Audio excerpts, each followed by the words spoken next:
I apologize for the mess my desk is right now. I've been sick for the past 2 days and have been trapped in my room, and honestly, I'm recording this now just so I have an excuse to pass the time, something to do. Also, I've barely slept, so if I start dozing off or I slur my speeches or death herself comes to whisk me away, well, I'm not really complaining. Project Wingman was made by two crazed Australians where you... As much as I would love to dissect this game and give it like a long, proper review, I don't think personally I have the right skills, or I'm just not skilled enough to do this game justice. There's so much you can talk about and what makes this game beautiful, and I sadly do not think I'm at that state yet of, video making. But if there was one thing I could talk about, it would be Mission 11: Cold War.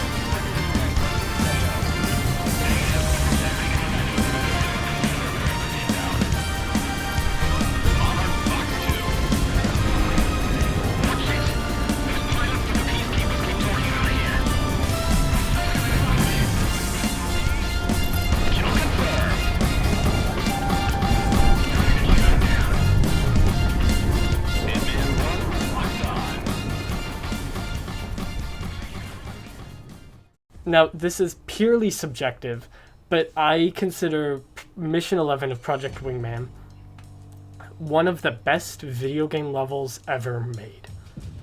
At least out of every video game I've played, which isn't substantial, but I've still played a good chunk of video games.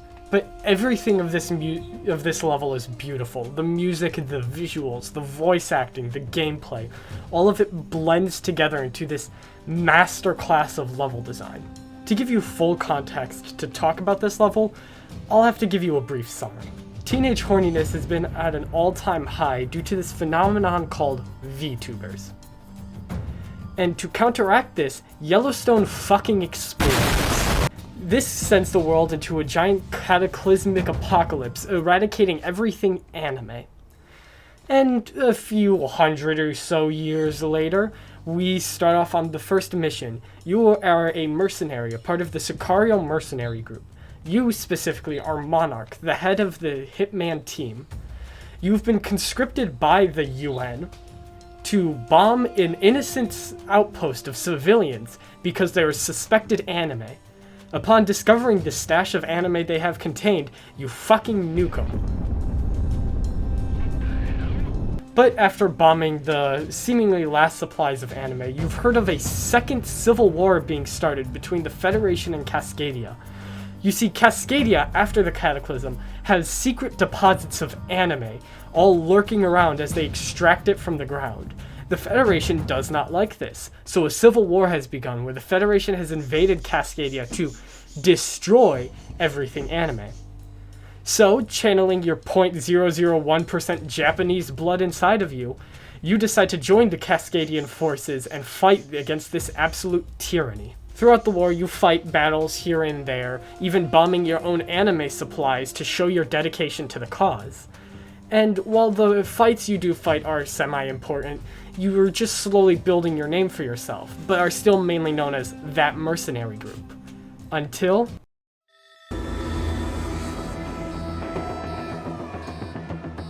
All pilots, listen up. I'm getting in my plane right now. So when this briefing is done, I expect to see all of you running. All Allied air power not currently predisposed in other operations are to be scrambled immediately and make their way to the Bering Strait. In the days since the destruction of the Solana communication relay, the Federation has been disorganized and subject to our own electronic warfare countermeasures. It is because of this, our first conventional victories up and down the front lines are being reported, and the Federation is dealing with losses it hasn't had to deal with in decades. Recently, in order to improve individual unit combat effectiveness, the Federation has been discharging Cascadian manned units and replaced them with soldiers who aren't nationals. Subsequently, many of our once misguided countrymen have defected and are providing us with invaluable intel and manpower. Earlier today, one of our patrols caught a group of transports using the cover of an Arctic storm to get unorganized and underpowered Federation units out of Cascadia, probably to regroup and redeploy later. The patrol engaged, and the Federation sent more fighters to cover them. Seeing as these transports represent the bulk of Federation forces who have experience fighting us, we did not want them to regroup, so we sent more reinforcements. Squadron leaders and base commanders on both their side and ours have been escalating force deployment ever since combat began. High-profile squadrons and our forces and theirs are currently present. This snowball effect, however, has inadvertently created, by all accounts, what is turning out to be the most expansive aerial battle in the war thus far, and is steadily falling out of control. We cannot let the Federation have any more of their forces escape and regroup, even if it means the largest furball in history. That was the briefing to Mission 11. Stardust, who has been your handler to Cascadia, is explaining to you the absolute chaos of the situation over the coast of Alaska. And for those pea-brains of you out there that couldn't read, hear, or were just not paying attention, let me try to simplify this for you. So basically, there was a Federation transport. You decided to intercept that transport. But the Federation thought one step ahead, so they sent an interception to intercept your interception. But you were also thinking 2 steps ahead, so you sent an interception to intercept the interception that was intercepting the interception. But they thought ahead, so they sent an interception that was intercepting your interception that was supposed to intercept the interception that's intercepting the interception, intercepting the transport vehicles. But you sent an interception that is intercepting the interception that was intercepting the interception that was intercepting the interception that was intercepting the interception that was intercepting the transport vehicle. You catch my drift? And basically this amalgamates to a fight where every plane of the entire Federation and Cascadia Air Force is fighting in a single area all at once. And that, my friends, is Mission 11. The briefing itself should already put you on edge, as Stardust, who, like I said, is your handler to Cascadia, usually gives these briefings with somebody else. But it immediately starts with him packing up and leaving onto his plane, already setting you on edge, showing you the tensity of the situation. And then that explanation before should kind of give you the energy, give you a thought of how this level should feel. But my friends, that is only a fraction of what this level has to offer. The first 10 seconds give you the real feeling of this level. The fade from black, the fade from black, the dialogue, the music, the goddamn visuals. This game looks beautiful. It's not the most graphically advanced game because it's a plain game. You don't have to worry about every unique texture of the ground. But for Mission 11, which is entirely done in the sky, it looks amazing. The chemtrails and the missiles you see flying around, and then your IFF gets turned on, and you just get a pure grasp on the situation, seeing all those planes in a single airspace. And that's what Mission 11 is, a chaotic climax. The entire game so far, you've been fighting one-off battles, important ones, but this Mission 11 is a big payoff. Everything builds up to this giant battle where whoever wins is probably going to win the war, or at least get a major step up in the war. This whole mission is that climactic payoff you get. And this is even better represented in the music. Jose Pavil, some insane Frenchman, was able to build the perfect soundtrack for this game. Every song fits the situation it's in, whether it's slow, somber tunes or climactic, energetic songs. Showdown, which is the song used for Mission 11, perfectly fits this level. I'm no 8-bit music theory, but I've come to my own conclusions, mainly from sleep-deprivedness, because I can't sleep. The song itself is a constant build-up to a big payoff. You got the climax of the song, and I think that represents what this level is. The big climax, the big payoff. The music itself is not over the top, but it has this high energy that keeps you entertained.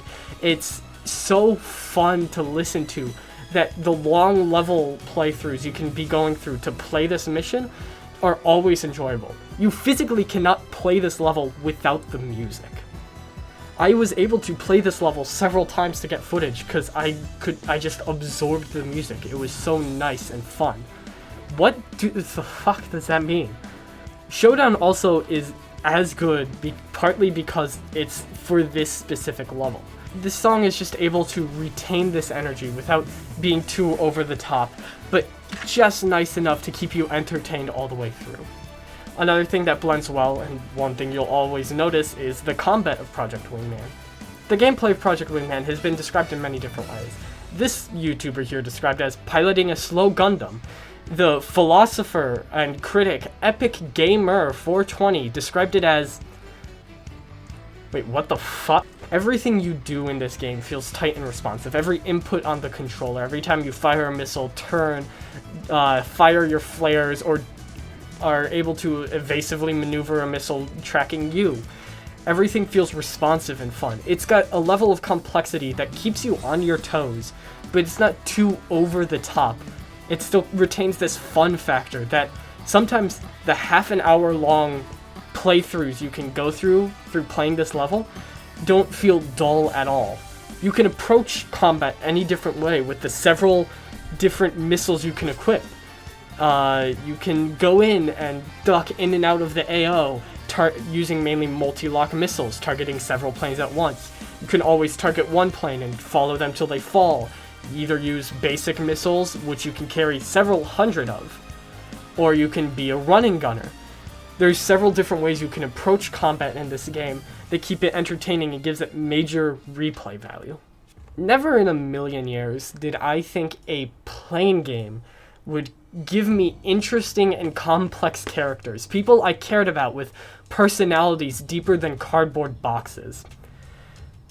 And Project Wingman does this. Even the nameless characters of Project Wingman, the voice actors the characters you just hear on an off chance, seem to have more realism and character depth in them than your average cyberpunk civilian. And the voice actors have a major part to do with this. The voice actors in this game are exquisite, and this game would not be as fun and immersive if I wasn't constantly hearing screaming from every possible person every possible minute. Mission 11 would not be as impactful if it weren't for the voice actors and the dialogue.